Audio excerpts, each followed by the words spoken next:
It is year 4 of the David Ragland era. Last season, 11-21 overall, 8-12 in the Missouri Valley. Most conference wins since 2016 when the Aces made it all the way to Sunday in St. Louis.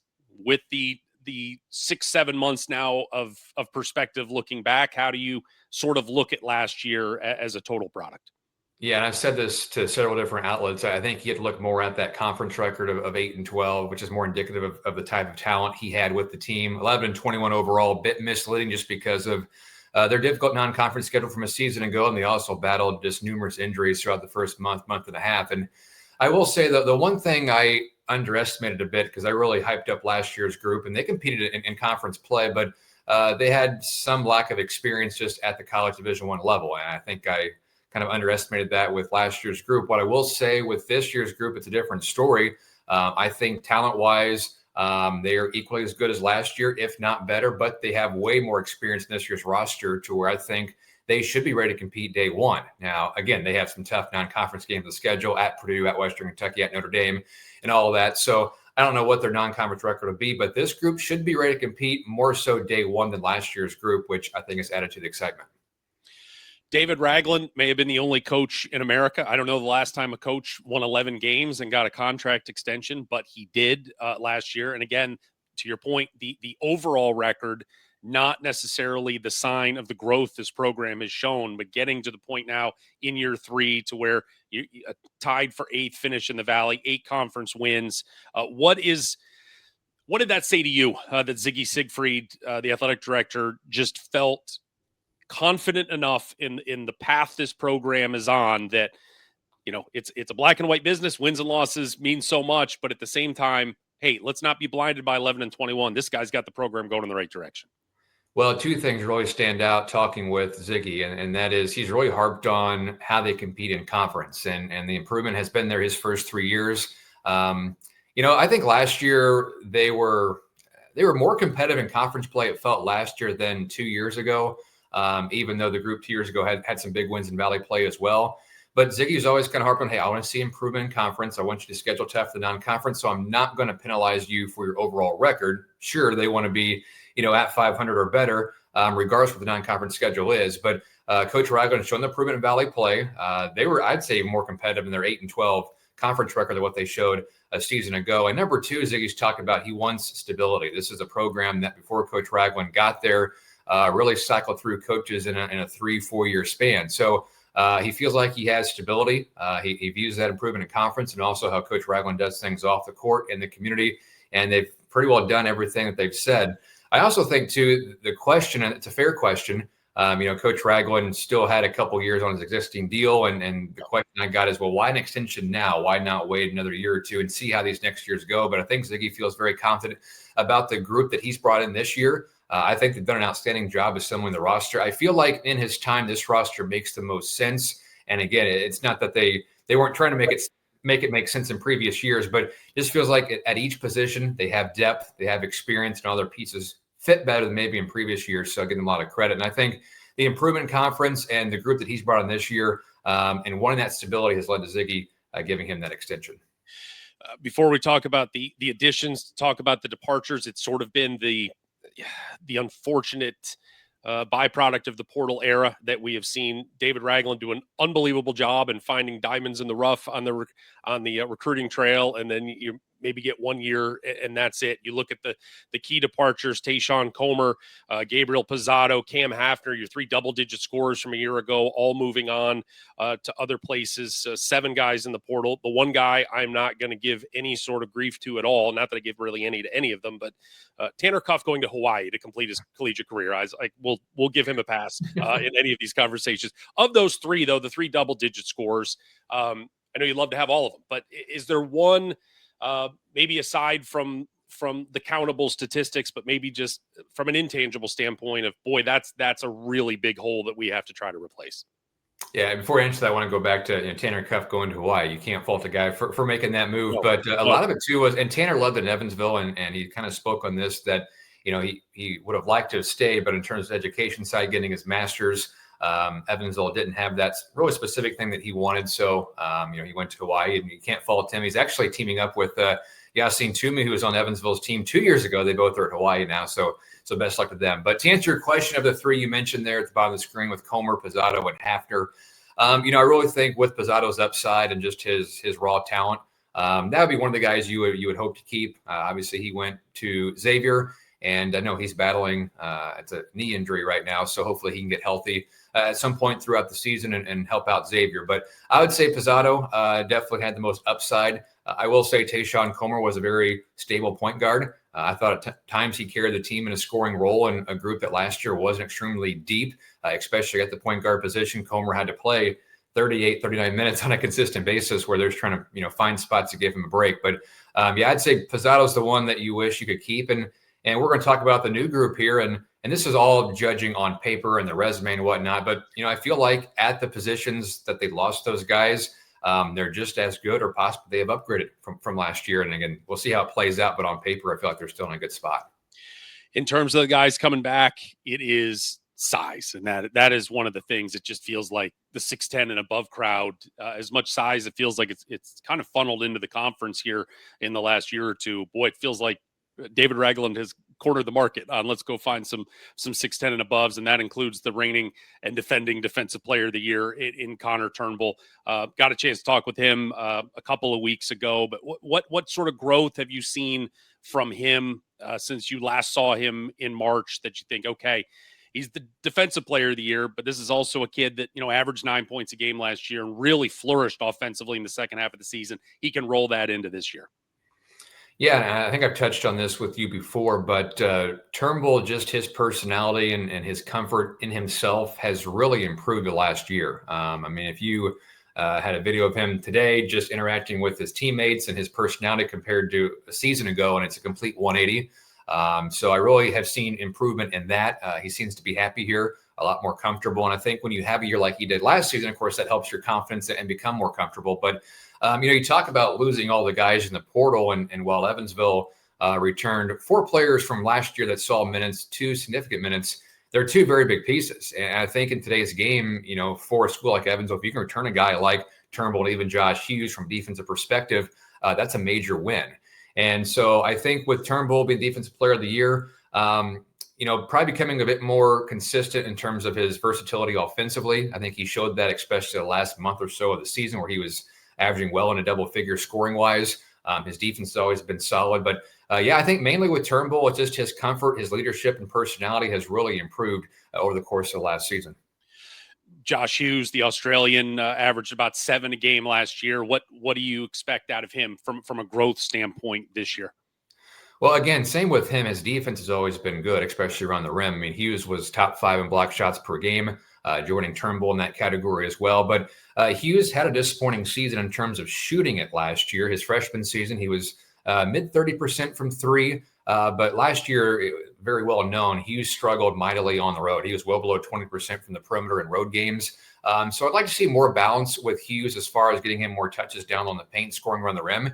He is crafty. He has a nice touch for a big man around the rim. So not that, we want to see Josh stray away from perimeter shooting, but maybe more of a balance from him this year in terms of post work and also from the perimeter. And hopefully he shoots it more consistently this year as well. You talked about the additions and the part that I'm really interested in, to your point, is just the experience in those additions and to kind of go one by one with a couple of guys just to get your thoughts. Keyshawn Porter, a 5th-year senior out of North Carolina Central, averaged about 11 points a game last year. What are the early returns on Mr. Porter? Extremely athletic. And I was telling someone at practice the other day, one of our supporters, I said, I feel like Keyshawn is more athletic than Pizzato in terms of his jumping ability. He's just a few inches shorter than Pizzato is, so he can't do as much above the rim. But he is a high flyer, Keyshawn is. And I was talking with Coach Raugan about his shooting ability, and his numbers from his last stop was about 36, 37% from 3. And you watch him shoot, and you wouldn't think he is that high level of a shooter. But Coach Ragland said he takes good shots. He's a high IQ player in terms of his shot selection. And that's kind of led to his higher percentage and maybe what he is as a shooter. But he is an athletic freak. He's a guy that if he can get downhill and I think about some alley-oops playing above the rim, that'll be his strength. And certainly I think he'll provide a lot of excitement for this team. One young man, it is not often you get a seventh-year senior, Alex Hemingway. I don't know if we need to start calling him Dr. Hemingway before the end of the year. He's been in school so long, but it has been a star-struck, injury-struck existence for him, playing 5 games rather in the last 2 years due to injuries. Basically a hometown kid from Newburgh, Indiana, coming home. What is the expectation for a young man that, look, played at Vanderbilt, played at Clemson, obviously great pedigree, but it's like he has just been, his body has had him on the shelf for 2 years. What are the expectations that you can get out of him this season? And can you get 20, 25, 30 games out of him? Yeah, I think the expectation is high, again, if he stays healthy. And so far he has. I talked to him kind of late part of the summer, and he says he feels good. He really had to think hard in the offseason if he still wanted to play. And he said last year was difficult on him, mentally, and does he want to put his body through this for another season? And ultimately decided, hey, I do, and came back home to play, his final year of college basketball. It's people in Evansville remember Alex from his high school days, but it's kind of crazy to think he graduated Castle High School, which is about 15 minutes from the University of Evansville. He graduated in 2018. So yeah, that's a long time ago. But watching him in some of our scrimmage sessions and in practice, he is a pro on the court. Very, very crafty. One of my favorite games to watch with Hemingway when I go into practice, whether it's a shooting drill or scrimmage. Will he miss 3 shots in a row? And I still really can't recall him missing 3 shots in a row in a drill. Just a high-level shooter. When he does drills, when I'll take 100 threes from the perimeter, his goal is to shoot well above 80%, and more times than not, he does. A comparison with how he moves in his game is kind of like a Klay Thompson, just very limited movement. They'll hide him around some screens. He's deadly from the corner. And like I said, just a very crafty player. So if they can keep him healthy and with some of the other weapons that Evansville has, as far as being able to space the floor, I think he could have a very big year. The international run, certainly Coach Ragland has gone overseas and been able to pull some guys out of there, but we this really feels in this rev share world, NIL world, that's been more of a priority around the country. Certainly in the Valley, a guy that I know high on is one of 4 freshmen coming in this year, Leif Moeller, a 6'7", 22-year-old freshman out of Germany. He is a grown man that is coming in as a freshman. How much of an impact from day one is Mr. Moeller going to be able to have on this program? Well, if the team's going to have any success, they're going to have a lot of impact from him at the point guard spot, and just off his experience. You mentioned a grown man, and the first time that I saw him in the gym, he was at the other end doing some drills. I walked in, and his body looks like he's a 25-year-old professional, but he's baby faced, looks like he's 18 years old in the face. So he's got that mixture. But, I think it was going to take him some time to get comfortable with his new teammates. He didn't get here to campus until the very last week of summer workouts. So really this fall is his first time with the full team, trying to get used to his teammates and whatnot. And I'm kind of watching him practice. He picks his spots. He's trying to, figure out where he fits in. But as we've gotten close to the season, he's kind of ramped it up more, and we're seeing more of the Leif Moeller that we anticipate. But the one story, I told this on my podcast whenever I interviewed him early August, but the one story that stood out is whenever he got to the States, Coach Snow, our assistant coach, went and picked him up at Nashville at the airport, and about the 2.5-hour drive back home. Their discussion was really just about the team and the sets they're going to run and the personnel, because Leif watched a lot of the games from last year. He studied his teammates. He was looking at stuff from summer workouts before he even got here. So this is a guy that's been through the professional ranks in Germany. So you think about the film study and the way they break things down. He'll be extremely advanced as opposed to some other players that be coming to the program for the first time. So a very smart player, a guy that can score, but also has very good court vision, gets others involved. So he's a very high-level point guard. Evansville's extremely lucky to have him. And look, these kids that, and I say kids, I mean, he's 22 years old, but have played professionally overseas. They've been playing with grown men for years. And so the physicality of a normal high school freshman to college, he should be ready for it. Well, so it's funny because one of the lines Leif dropped from the podcast, I said, well, what type of competition were we playing against over there? Because it was the top pro league in Germany. They also was at a level just below that. But he said, well, I was playing against grown-ass men. And it kind of chuckled. He goes, can I say it on the podcast? I said, yeah, you're good. But yeah, he's playing against legit 25-plus-year-olds that are extremely strong, and we know the Valley can be very physical, so I think he'll be well prepared for the season. Schedule-wise, 5 home games, 2 non-D1 games, 3 neutrals, 3 roadies, which will certainly be challenges when you look at the total product of the schedule. What is your overall take on it?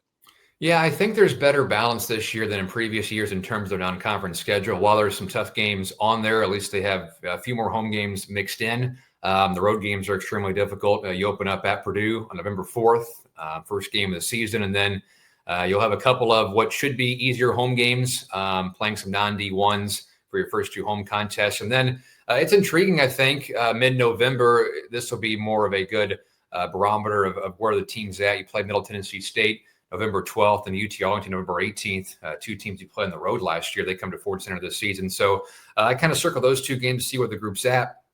You go to the Virgin Islands for 3 games. We know we open up with Oregon State, which will be a tough test. And then you close out December, a home game against Ball State, at Western Kentucky, and at Notre Dame. So I do like having those kind of 3 games to close down conference against some opponents that are very quality opponents, but shouldn't be extremely overwhelming to where your team can compete. And then you open up with a pair of home games against Belmont and Drake, December 16th and 21st to be in conference play. So I like the balance. I think you want your non-conference schedule to be somewhat difficult just to test your team and to improve. And like I said, I think it's better balanced this year. What are your thoughts, Jeff, on the Valley schedule? Because it's different than previous years. Typically you can expect a consistent, hey, we're going to play mostly Wednesdays and Saturdays with occasional Tuesday and Sunday, but really it's all over the map as far as days that teams are playing. And I did notice on the schedule with SIU, our buddy Luke Martin, they will have like over a week from their last game to when Arch Madness starts. So it's a different dynamic. What are your thoughts on the schedule? Yeah, at least I know Murray State's schedule. I'm assuming it'll be like this for everybody, that you will literally play every day of the week at some point during the year. SIU's got the break going in. Murray State is the one who has a bye. They have 1 game in the final 12 days before they will play. So potentially, if you're playing well, you want to keep playing. I think the most challenging part for the coaches, and I don't know if it's fully sunk in yet to them, is it's an NBA schedule. I mean, where you play every 3 days outside of, there's those 2-week breaks, 2 1-week breaks in the middle when you get essentially a bye. But there's not a lot of time for in-season development once you get into the season. And I think that's going to be the part you play a game. And then especially when you have to travel a day and you got to give the guys off at some point. And that's going to be the part that's going to be interesting, is to see who can, from January 1st to March 1st, who can get better. And it's going to be hard to do, because there's just simply not enough time, because you're spending all your time preparing on games. Yeah, I'm not really sure what has changed, this versus previous years, because you're still playing your 20 conference games, right? Previous years, you'd have a team you wouldn't play on the road and a team you wouldn't play at home. And I get it too. The Valley has to balance a lot more TV deals, I'm sure, with the TV schedule, and then do a few schools that play in off-campus sites. So I know for like Ford Center, you're battling the hockey schedule and any concerts or shows that come in as well. But I don't know. I don't necessarily like it. I feel like it makes everyone's life more difficult. At the end of the day, everyone is playing the same schedule. You're playing the same teams at home and away. But yeah, I wish they could get back to the more consistent, hey, mostly Wednesdays and Saturdays with occasional Tuesday, Sunday. I feel like that makes more sense. And I don't know, the last couple of years, once the Murray Belmont UIC run came in, we always had the 2 games early, like late November, first weekend in December. So then you only had 18 games. And I don't know whether it's then or it's, right before Christmas, and then you roll into it. I'm almost a fan, and not everybody's schedule is like this, where you play your 11 non-conference and now let's play your 20 in a row. But it's just a tight window. When you play that first week of championship week, it's, you've got a tight spot. And next year we're going to 32 games. So it's going to be even a little bit tougher. But yeah, there's a lot, December, and people forget, December, you've got a week that is lost due to finals, that nobody plays games. And I don't know. It'll be new, but it's just gonna be one after another. And that's the part that I think is most interesting. The last 4 years, starting with last year in the non-conference, Evansville 3-8, 9-2 2 seasons ago, but then 4-7, 4-7, with a improving team, an improving program, the wins ticking up on the conference side. look, last year there's injuries and there's 100 reasons why things may not have gone as well as you wanted to go 3-8 in the non-conference. But looking at this schedule, is there at least hey, we can get off to a 6-5 even and just be on the winning side and feel good when we get to Christmas and we're not feeling, like you're having to rebuild everybody mentally before you get into the grind of the conference schedule? Yeah, I've looked at the schedule and talked with some people, just kind of what their thoughts are. This is away from the staff at the university, but yeah, I think we all have come to the conclusion 6-5, 5-6 would be a good mark, and hopefully they exceed that, right? But they do have some extremely tough road games on the schedule. So I think even if you were under 500 to 5-6, as long as you're competitive and continue to grow, I think that would be a successful non-conference season. Going into the Valley, I think this team really needs to make a jump this year. Coach Ragland did get the extension, but there is still some pressure on the program to, I think, finish middle to top half of the conference this year, especially with the roster they've assembled. And I mentioned being more ready to compete day one as opposed to previous years. So I'll be honest, I feel like if they don't finish higher than 8th this year, it'll be a disappointing season. Personally, I feel like their ceiling can be a 4 or 5 seed if everything aligns and goes well. But again, and this is the theme most years, but I think that 5-8, 5-9 range in the conference can come down to a game or two swing. And I kind of have Evansville in that group of teams 5-9. I feel like on paper in the Valley, the top 4 teams are pretty clear cut. I think Illinois State, who was the preseason favorite, I think Murray State's up there, Northern Iowa and Bradley, possibly Belmont, but those are kind of my 4 favorite teams. And we'll see how it plays out. But I think Evansville needs to have a season that they finish higher than 8th in the conference and be more mid to upper half in year 4. I guess you're tied for 6th in the preseason poll is Evansville, since we only got to see the top 5 coming out of the conference. But the Blue Ribbon yearbook had you guys slotted at 8th. So, I mean, that seems like you're okay with that. Yeah, I am. And I'm not shy. I'll share where I picked them. And again, I think this team has a ceiling to finish 4th or 5th and get that first day bye over Arch Madness. But as I kind of pencil people in, I picked Evansville 7th this year. So kind of in that middle grouping. So I think 8th is pretty fair. Again, I think they have a more talented team than 8th place, but just based off what's happened in previous years, the unknowns, it's a very fair assessment.